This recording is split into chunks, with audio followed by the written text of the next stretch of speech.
Kami ajak Anda untuk melihat rekomendasi kepada warga yang terdampak erupsi Gunung Sinabung di Karo, Sumatera Utara. Ini adalah data yang disiapkan. Kami masih mengajak Anda untuk melihatnya. Jadi ini adalah radius di mana sama sekali tidak boleh ada warga. Begitu Mbak Rono ya? 3 km. Kemudian 6 km sektor Tenggara Timur. Sektor Tenggara Timur ya, betul. Terus kurang dari 7 km Selatan Tenggara. Kurang dari 7 km Selatan Tenggara. Betul. Kota Tengah. Ini ada sejumlah... Ini desa-desanya yang terancam ya? Desa yang terancam ya? 10 desa. Apakah karena kondisi yang bergejolak lagi, ada rekomendasi terbaru dari teman-teman? Sampai sekarang belum. Yang dikhawatirkan kan begini, desa-desa ini direkomendasikan. Pertumbuhan kubah lava sejak 28 Mei itu demikian tingginya sampai mencapai 3 juta meter kubik. Kubah lavanya? Kubah lavanya 3 juta meter kubik. Kalau itu terjadi guguran dengan volume besar, dikhawatirkan ada awan panas guguran yang besar bisa mencapai 7 km ke arah selatan Tenggara. Karena lembah-lembah selatan Tenggara kan sudah penuh. Jadi sudah mulus seperti jalan tol itu. Takutnya awan panas itu dengan cepat dan dengan mudah mencapai jarak luncur yang jauh gitu kan. Tadi Bapak sampaikan kecepatannya 200 sampai 300 km per jam. Itu bisa mencapai 7 km. Memang kalau dibandingkan 3 juta meter kubik ini, ya kan, Merapi itu sekali lempar 3 juta meter kubik. Ini berkali-kali, ya kan, memang jadi belum habis dan memang pertumbuhan sekitar 0,1 juta meter kubik ya. Dan gugurannya kecil-kecil. Dilihat awan panasnya kan tidak pernah lebih dari 5 km. Mudah-mudahan sering terjadi guguran dan sering terjadi awan panas, asal mereka tidak boleh lebih dari 6 km baik arah selatan Tenggara terus arah Tenggara Timur. Kalau tidak lebih dari 6 km toh masyarakat sudah tidak ada dan tidak membahayakan pengungsian yang lain. Awan panas jujur kok, dia tidak pernah menyerobot jalannya orang lain, tidak pernah mengejar-ngejar orang yang sudah mengungsi. Dia lewat jalan itu. Kalau ada orang di situ, ya kena, gitu kan? Ya. Jadi dia nggak pakai jalur serobot gitu ya? Nggak pernah nyerobot. Tapi sudah ada jalurnya. Lewat jalurnya itu. Kalau dia udah mengungsi, orangnya udah mengungsi tidak dicari sama awan panas. Tanggal 1 Februari 2014, kan mereka 17 orang ini kan masuk 3,5. Rekomendasi kita 5. Ya kan, rekomendasi kita 5 km. Jadi artinya sejauh ini rekomendasi yang diberikan itu selalu berkesesuaian dengan apa yang dianggap aman. Aman ya. Jadi aman lah. Kalau diikuti aman. Kalau diikuti aman. Ini catatan buat warga dan sejauh ini warga sudah punya pengalaman dan manut. Tapi catatannya tadi betul juga kata Bang Juspri, Pak Margo, bahwa nggak seindah yang Bapak sampaikan gitu ya, karena memang kompleksitasnya. Nah, bagaimana membuat itu menjadi lebih baik tanpa kemudian membuat ada lempar-lemparan. Ini tanggung jawabnya lembaga ini daerah, ini pusat, ya, Pak Margo. Tentunya di sini dibutuhkan kalimat yang paling indah itu sinergi antara pusat, provinsi dan kabupaten. Tapi komandannya sebetulnya siapa di pusat? Komandannya ya tetap saja. Ya itu yang harus dikatakan bahwasanya bagaimana tugas pusat, bagaimana tugas provinsi. Pada saat mana diputuskan itu relokasi ya ini sebenarnya harus dipercepat. Nah kan komandan itu kan wilayah pusat nih. Maksudnya melihat kondisi yang sudah disampaikan teman-teman ahli gunung, kenapa kelihatannya tidak ada urgensi untuk menunjuk segera komandannya sehingga satu pintu kalau ada informasi, kalau ada perencanaan, tindakan, Pak Margo? Iya, tentunya ini akan diputuskan, memang sudah menjadi masukan bagi pusat, bahwa saya ini juga harus ada keputusan ke depan. Dan kami selalu berkoordinasi dengan BNPB, di mana BNPB selalu bagaimana ini mengatasinya agar lebih cepat sebenarnya. Kalau menurut saya lebih sinerginya itu lebih cepat, koordinasinya lebih cepat. Istilahnya kalau yang dihuntap itu juga harus cepat dibangun agar proses-proses ini berjalan. Tadi kan dicatat soal 2000-an itu kenapa nggak, ya sudah mereka nggak usah bolak-balik gitu loh. Solusinya? Ya Solusinya hari ini Bu Menteri Sosial kan mengusulkan agar dibuat Kepres, ada lembaga khusus Jadi semua lembaga khusus di pusat, jadi lembaga khusus inilah yang mengkoordinir semua kementerian-kementerian, BNPB, pemerintah daerah, sehingga mungkin dia punya cabang di daerah. Kan hari ini Bu Mensos, memang itu rekomendasi kita ketemu BNPB, kita kasih rekomendasi yang sama, kita ketemu Bu Mensos, kita beri rekomendasi yang sama, kita juga sudah ketemu Pak Presiden. Jadi kenapa ada apa begitu loh? Kenapa? Jadi teman-teman Desa Tanah Karo ini sudah keliling ibaratnya. Sudah. Dan sebetulnya yang bisa membuat itu terkoordinasi, ada sinergi itu ada Kepres. Lembaga khusus, tapi dia harus Kepres. Harus Kepres. Sehingga ini nanti ada dewan pengarahnya itu kementerian koordinator semua, ada dewan teknisnya seperti Kepres Merapi saja. Sehingga ini ada komandan. Sekarang kan Mensos, Kementerian Sosial mau begini, nanti overlap dengan BNPB. BNPB begini, nanti overlap dengan yang lain. Kan saling awah-pekewah semua. Pak Tri, jadi teman-teman dari level pelaksana ini betul butuh Kepres supaya ada komandan yang tegas dan jelas? Saya kira pemahaman komandan begini, untuk level kabupaten kita punya yang namanya insiden commander. Insiden commander bahasa kampungnya kira-kira komandan pos komando tanggap darurat. Dandim. Hari ini insiden komandernya adalah Pak Dandim Karo. Itu sejak November 2013 selalu kodim. Tapi mampu mengatasi wewenang yang sekarang ini kan dampaknya sudah... Nanti dulu. Insiden commander tugasnya adalah bagaimana menghandle persoalan-persoalan di tingkat basis, di tingkat kewenangannya. Insiden commander Karo, maka bicaranya level Karo. Ngurusi pengungsi, ngurusi makan, ngurusi minum, ngurusi rumah, dan lain-lain.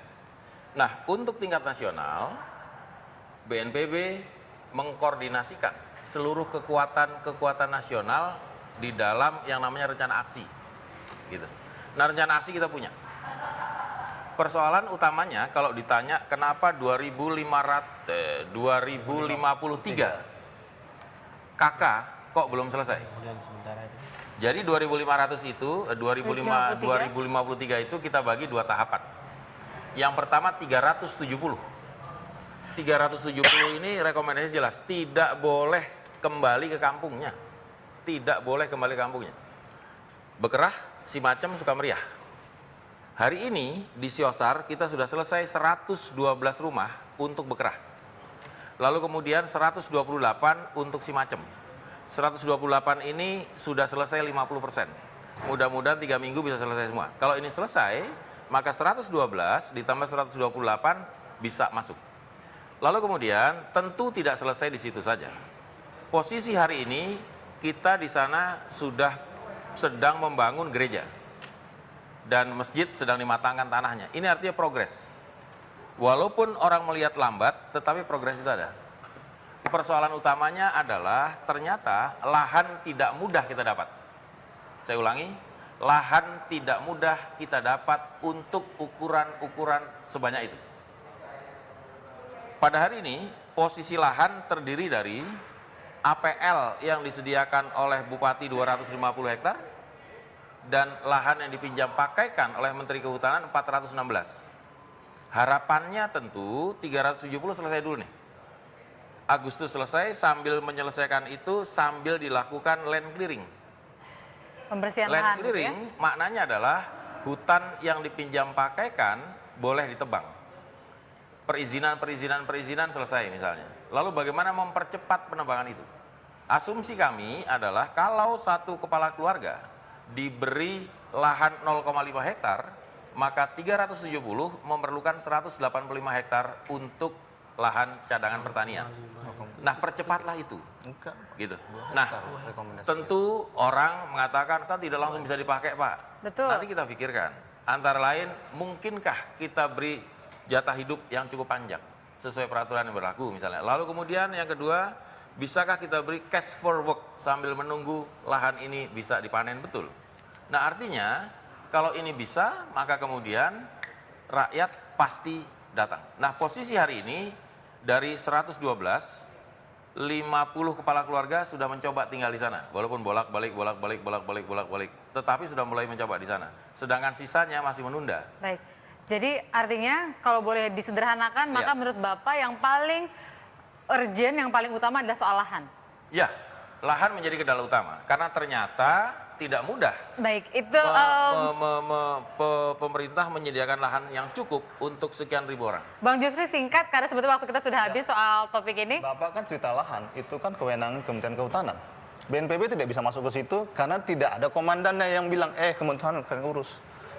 Kan itu aja. Jadi teman-teman Save Tanah Karo tetap berpikir mesti ada komandan. Harus ada komandannya. Misal gini deh Pak, sekarang bayangkan kalau besok meledak itu, meledak, terus apakah pemerintah udah siap? Meledak dia besok. Apa yang akan dilakukan pemerintah? Itu catatan dan sekaligus Kan artinya kita masukan nggak siap, kan? kritik bahwa sesungguhnya kita belum siap dan harus ada payung hukum yang membuat ada lembaga khusus yang mengkoordinir karena sakitnya udah lama. Mbak Rono tanpa ingin mendahului yang maha kuasa, dalam bayangan Bapak mengatakan dalam waktu dekat tidak akan berhenti. Bolehkah kita kemudian memiliki mental lebih siap, kira-kira harus punya napas panjang berapa lama lagi untuk menghadapi Gunung Sinabung? Waduh, saya tidak bisa mengatakan, tapi let's say kalau boleh saya minta untuk disediakan bahan makan untuk fungsi minimal 3 bulan ke depan 3 bulan. harus sudah ada. Harus sudah ada. Wow, Ya 3 kan? bulan Pak. Saya katakan dari kegempaannya itu, saya katakan kecil kemungkinan bahkan dapat dikesampingkan Sinabung itu akan berhenti dalam waktu dekat ini.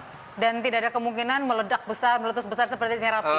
Dari kegempaannya kecil kemungkinan dia akan meledak besar, tetapi dia akan tidak mungkin akan berhenti. Tetapi beginilah, ini kan alam ya, semua ilmu pengetahuan juga, hukum-hukum ilmu pengetahuan juga dari empiris alam ya. Saya hanya berdoa mudah-mudahan cepat berhenti. Dari dulu saya berdoa mudah-mudahan saya salah. Mudah-mudahan saya salah mengatakan dalam waktu dekat ini akan berhenti meletus. Ternyata dalam waktu dekat ini berhenti meletusnya kan. Biasanya alam tidak pernah bohong. Dia jujur, ya kan. Kegempanya seperti ini, ya tidak akan berhenti dalam waktu dekat ini, tetapi tidak suatu esprit, suatu letusan yang besar. Pasti kita akan mengatakan mundur kalau misalnya hal itu terjadi. Seperti sekarang ini, sebenarnya siaga itu kan udah lama kan. Hanya tambah awas saja satu strip lagi tanggal 3 Juni itu, ya kan? Ancamannya masih tetap mundur. Kan ternyata benar sekarang, ya kan? Timur saya mundurkan. Saya SMS malam-malam sekitar jam 1, mundurkan tuh timur. Minimum 6 kilo. Mundur 6 kilo arah timur. Karena ya seperti itu alam gitu ya. Tapi bukan berarti kita harus menyerah. Kita harus berdamai. Alam punya hak, manusia punya keinginan. Jangan dibenturkan dong. Kita harus ngalah, kita bagian dari alam kok. Makan, minum dari alam. Please, kita harus berani mengalah untuk menang. Itu saja. Makanya kalau dikatakan minimum 3 bulan lah, siapkan makanan itu, ya kan? Kalau lebih, bagus, ya kan? Kalau kurang, Jangan sampai. jangan sampai. Baik. Gitu kan? Terima kasih banyak Mbak Rono, Pak Tri, Pak Margo, Bang Juspri. Ini membuka wawasan kita dan juga mengasah kepedulian kita bahwa ternyata saat kita sekarang, apalagi yang umat muslim, diasah untuk berbagi kepada sesama, menunjukkan kepedulian. Saudara kita di sana dalam kondisi yang jauh lebih tidak nyaman dibandingkan kondisi kita. Kalau kita hari ini banyak ngeluh soal segala hal, bayangin Sinabung deh, lebih menderita dibanding kita. Itu paling sederhananya. Mbak Rono, terima kasih selalu memberikan pencerahan kepada kita soal kegunung apian. Kita harus berdamai dengan alam, apalagi kita hidup di negara yang memiliki gunung api terbanyak di dunia. Kita punya 127 gunung api di Indonesia.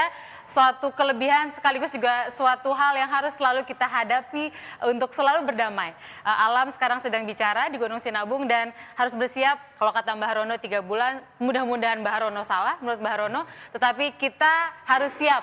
Bahkan harusnya jauh lebih siap dari 3 bulan tersebut. Terima kasih Bapak-Bapak. Kita akan lanjutkan sampai yang berikutnya, kita bicara mengenai bagaimana status tersangka Dahlan Iskan dan proses pengembangan hukumnya.